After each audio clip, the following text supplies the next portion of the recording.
We lift off with our power rankings. This is after match day 17 in the Kasolaga Premier Soccer League. And we saw changes in the top four, particularly Simba Bora reaching the halfway point of the season at the top of the league, just moving 1 point ahead of Moors, who had led for large parts of that first half of the season. Just 1 point separates those two teams at the top. Tell one... flying high, the Wi-Fi connection very strong in Gweru. They find themselves third. Scotland, despite what many feel has been an underwhelming first half of the season, they're still within that top four. And Ngezi Platinum Stars, after they handed Moors their first defeat of the season, and ending what was a disappointing run, they are still relatively within touch. FC Platinum, the only team still unbeaten in the league. And I'll start with you, Veronica, in terms of just looking. Let's talk about the Heart.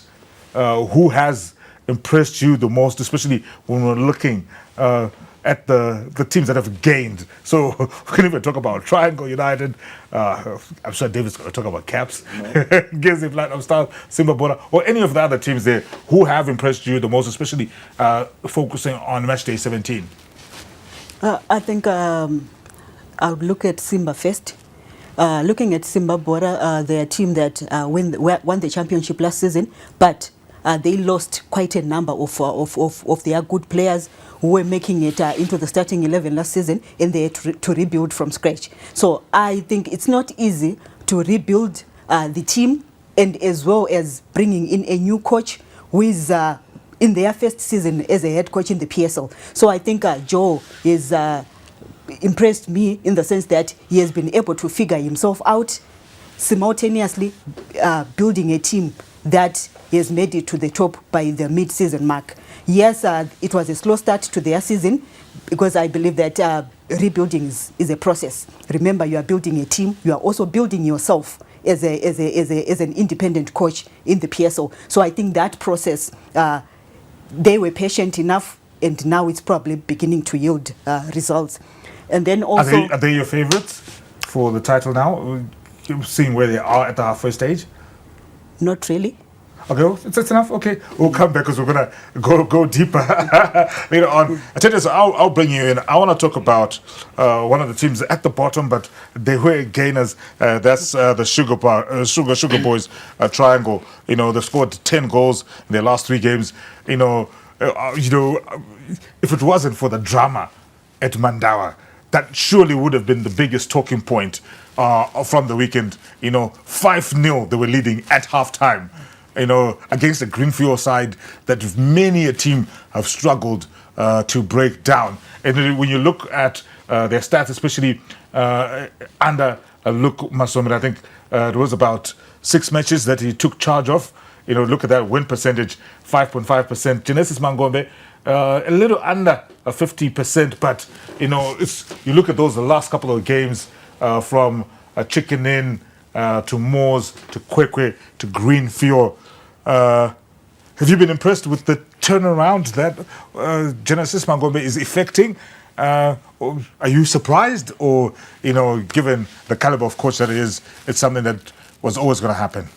No, I've never been surprised by Genesis Mangombe, given where he came from. He started at Yada, a team that had average players back in 2018, 2019, but he still managed to survive relegation with them, and he's doing just that with... Will he help Triangle escape? Is it too late?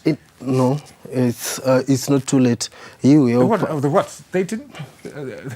They did 16 points? They are on 16 points. 16 points. And you see the team on number 5 is on 24 points. So it's just a difference of about 8 points, right?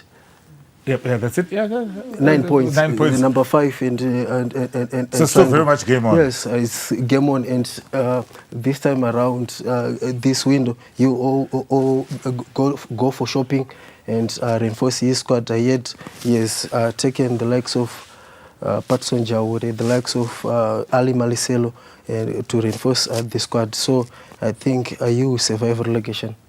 David, I want to talk about Moors. there was a lot of talk and hype around their 16-match unbeaten run. Their first defeat was a big one, a 3-1 defeat to another potential title challenger. And coming, at the halfway point, how much of an impact do you think that's going to have on whatever ambitions that they might have had for the title? And do you think it's going to derail that? How important is it going to be for them to bounce back? They've got a tricky tie away to Boso over the weekend. Yeah, it's a team that is not used to lose games. Remember, it's either they get a draw away from home, then they can win games at home or draw at home. So for Samaita, I think it's something that maybe will reflect to his season. Yeah, you can lose one game and went on to win the league. Even in 2004 with Cape United, we lost against Islanders 4-3, and everyone started saying, now it's going to start again.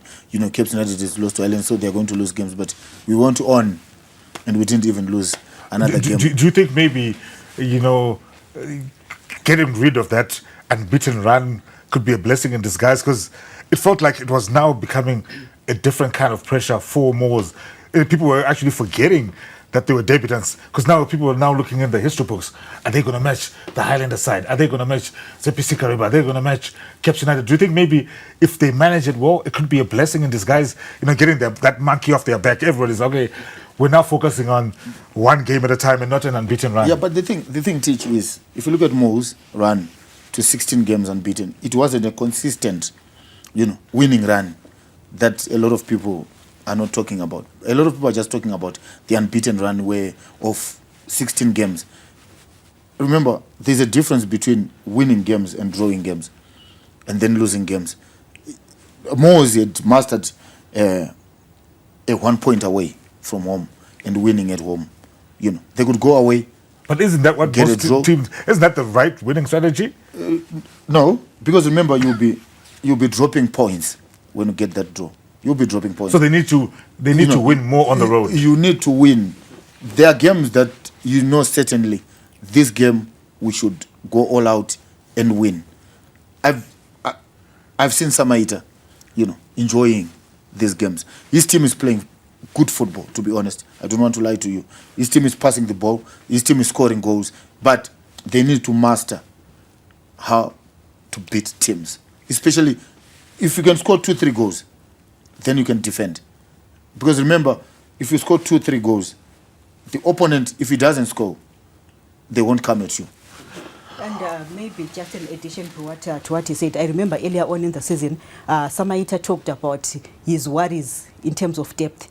And he was very clear to say, I'm so skeptical that if at some point I have 2 or 3 injuries on this team or suspensions, it's going to cost me. And I believe that last week they did not have Valentine Kanzande and Mchkambizi. So probably this is also a reflection on terms of the depth on his squad. All right, let's look at the numbers from the first half of the season so far. A total of 153 games have been played with, unfortunately, this is a disappointing statistic. Only 150 were completed because we had some matches being abandoned. I think 2 matches abandoned, isn't it? No. Another one was not played. Yeah, Okay, so not completed.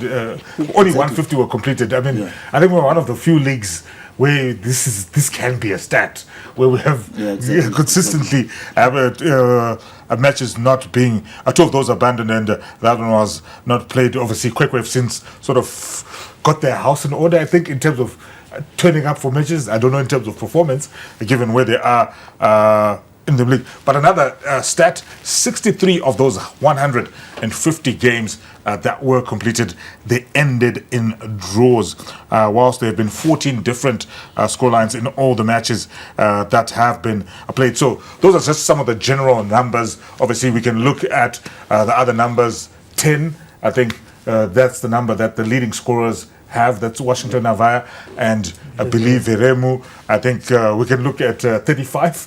That's the number of points that the Lord leaders have. We can look at, I think, 8. That's the number for the best defense. But I'll start with you, Thaddeus. Just looking at the first half of the season, obviously there was a fair chunk of draws, but there have been some interesting performances. What has stood out from you? If you were to look back, if we were to do if we were to just say, you know what, the season ended at the halfway point, what would be the highlight for you? The highlights for you, if it was to end now, you'd be like, okay, this was my best moment from the season, if it ended over the weekend. Yeah. I'm quite impressed with the way the goals are getting scored at Rufaro Stadium. The quality, in terms of the quality of goals. Oh, you're going to talk about Michael Tapera? Of course. Yeah, we have seen 4 outstanding goals being scored at Rufaro Stadium. One by Ashwin Karengesha of Ngesi Platinum Stars when they beat Cape United 2-1. One by Jarison Seleman when FC Platinum beat Scotland 2-1. And then the one that you were talking about. And then we also saw that that was scored by Cape United's Kundai Benyu against the Dynamos when they drew 1-1. So what stands out for me so far this season are the quality of goals being scored at Rufaro Stadium. In your opinion, are we seeing a better quality of goals this season than maybe the past season? And is that a reflection of a better quality of goals, or maybe those goals have just been flukes and the football hasn't been so great? No, it's an improvement from what we've been seeing over the past seasons. Maybe for the past 10 seasons, we have not been seeing very, very good goals like the ones that we are seeing, not just at Rufaro Stadium, but also at Ngon Stadium, at Wadzanai, as well as at Mandava.